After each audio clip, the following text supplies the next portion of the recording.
duniya gidan kashe ahu kowa ya kashe ta ya barna.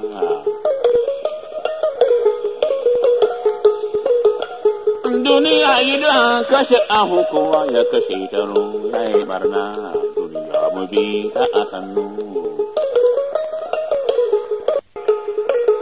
Shin duniya gidan kashe ahu kowa ya kashe ta ya barna. Ga wani ya kashe shi ma. Duniya mu bi ta a sannu. To duniya mu bi ta a sese, to duniya mu bi ta a sannu.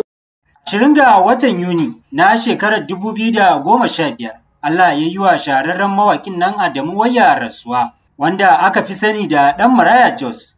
Cikakken tarihin rayuwar Ɗan Maraya Jos, sunansa Adamu Wayya, lakabi Ɗan Maraya Jos, wato Ɗan Marainiya na Jos.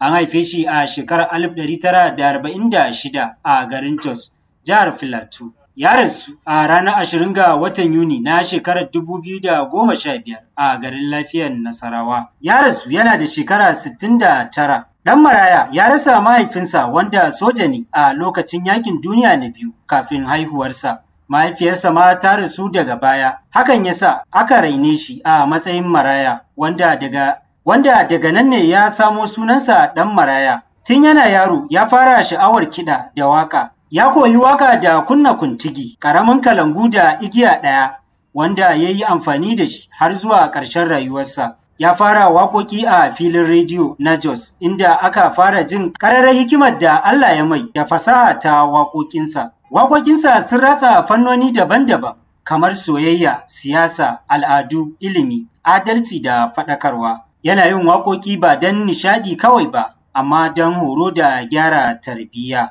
Ya kasance mawaƙi da ke tafiya da kansa da kuntiginsa kawai. Ya ratsa Najeriya da wasu ƙasashen duniya, yana wakilci a wajen tarurruka da baje kolin al'adu.